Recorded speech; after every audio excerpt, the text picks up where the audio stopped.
అక్రమ వలసదారులను అమెరికా తిప్పి పంపుతోన్న నేపథ్యంలో అందరూ చర్చించుకుంటున్న డంకీ రూట్ అంటే ఏంటి? వేలాది మంది అక్రమ వలసదారులను అమెరికా తిప్పి పంపుతోంది. ఈ నేపథ్యంలో అగ్రరాజ్యంలోకి అక్రమంగా వెళ్లగలిగే మార్గాలపై తీవ్ర చర్చ నడుస్తోంది. ప్రాణాలను పణంగా పెట్టి వెళ్లే ఇటువంటి మార్గాలను మరోసారి ఆశ్రయించవద్దని స్వదేశానికి తిరిగి వచ్చిన వలసదారులు చెబుతున్నారు. అక్రమ మార్గంలో వెళ్తే లక్షల రూపాయల డబ్బు కోల్పోవడంతో పాటు జీవితమే అగమ్యగోచరంగా మారుతుందంటూ వారు చేస్తోన్న హెచ్చరికలు ఇప్పుడు ప్రతి ఒక్కరిని ఆలోచనలో పడేస్తున్నాయి.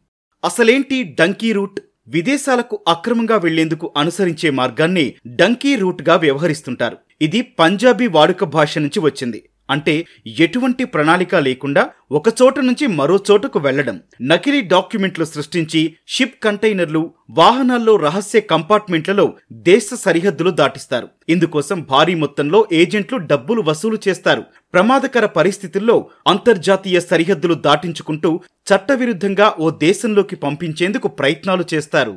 యూరోపియన్ యూనియన్ ఇచ్చే షెంజన్ టూరిస్టు వీసాతో ఈ పద్ధతి మొదలవుతుంది. దీనివల్ల 26 దేశాల్లో తిరిగేందుకు వీలుంటుంది. నకిలీ దస్త్రాలు లేదా వాహనాల్లో రహస్యంగా యూకే లేదా అమెరికా దేశాలకు వెళ్లేందుకు అక్కడ కన్సల్టెంట్ల సాయం తీసుకుంటారు.